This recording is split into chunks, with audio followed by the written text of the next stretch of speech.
আচ্ছা, আপনি বললেন যে আপনি কাজে যাওয়ার সময় একটা গাড়ি অ্যাক্সিডেন্ট করে আপনি গাড়ির তলে পড়ে যান এবং তারপরে হচ্ছে যে আপনার মাজার যে বল সেটা ভেঙে যায় এবং আরো পা ভেঙে যায় নাকি?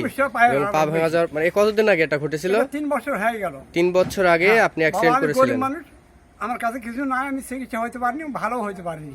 আচ্ছা আচ্ছা, আপনি ওট পাতে কিনা খায়, মানে 10 টাকা আমি কিচ্ছু নাই। আচ্ছা, তো আপনার যে পায়ের যে অবস্থা আছে একটু দেখান তো, খালি জাস্ট চাড়েন তো পাওটা দেখি একটু। এই যে আমটার খুঁড়ি। আচ্ছা, অত দূর চাড়ার দরকার নাই, বাট আপনি শুধু গুড়া। হ্যাঁ, ও আচ্ছা, যাই হোক, আপনি এখন বর্তমান মানে প্রতিবন্ধী বলা যায় যে অবস্থাতে আছেন আপনি। আচ্ছা, আপনার ছেলে মেয়ে কয়টা? আমার মেয়ে 3টে। 3টা মেয়ে, ছেলে নাই? ছেলে একটা আছে ছোট। ও আচ্ছা, ছোট। যাক, আল্লাহ আপনাকে সর্বদা সুস্থ রাখুক, দোয়া করি। আর একটা বিষয় বলার, সেটা হচ্ছে যে আপনারা এই চাচাকে অনেকেই দেখেছেন, অনেকেই চিনেন।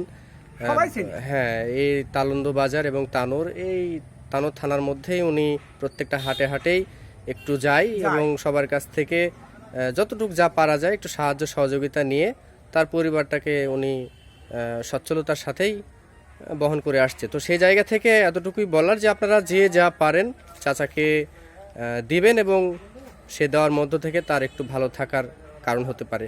তো যাই হোক, আমি আসলে চাচা আপনার এখন বর্তমান কি অবস্থা? বর্তমান বাবা আমি আর ইয়ে করতে পারছি না, খুব যন্ত্রণা করছে ওই জায়গা। আচ্ছা, শীত পড়েছে, শীতকালীন কারণে এরকম পড়ে গেছে, যায় ওই জায়গাটা খুব যন্ত্রণা। পরক্ষণে আবার পড়ে গিয়েছিলেন? আমার পড়ে গেল না যে চাচা, আমার গা মাথা খুঁজছে খুব। হ্যাঁ হ্যাঁ হ্যাঁ, ওই পড়ে যায়, আমার ওই জায়গাটা যন্ত্রণা করছে বেশি। তাই? হ্যাঁ।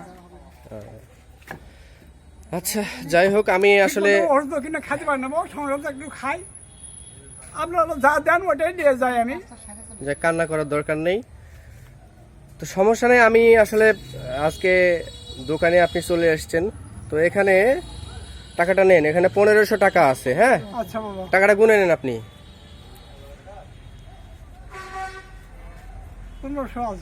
1500 আছে? আচ্ছা, এই টাকাটা আমি আপনাকে দিলাম। হ্যাঁ, এটা নিয়ে আপনি বলছিলেন যে আগামী কালকে মেডিকেলে যাবেন। মেডিকেল যাব। আচ্ছা, মেডিকেলে যাবেন এবং আমাকে আরো একটা ছেলে প্রতিশ্রুতি দিয়েছে, নাম হচ্ছে সোহাগ। হ্যাঁ, সোহাগ আহমেদ, ওনার বাসা হচ্ছে দারুসাতে, পবা থানার দারুসা বাজারের উপরে বাসা। ও রাজশাহীতে থাকে, ওখানে একটা চাকরি করে।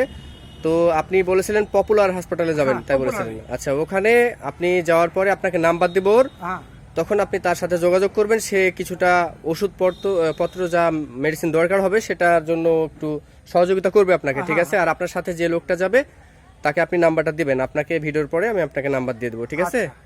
তো ঠিক আছে, আপনি ভালো থাকেন, দোয়া রাখেন আমাদের জন্য। আমি আপনার জন্য অনেক অনেক দোয়া করি, সবাই দোয়া করবেন চাচার জন্য। বাজারে সবাই ছিল সারের দোকান। জি জি, এই লোকটা সিটার নাকি? না না না, সি এসব বলছেন? আমি খুব গরিব মানুষ বাবা, আমি। ঠিক আছে।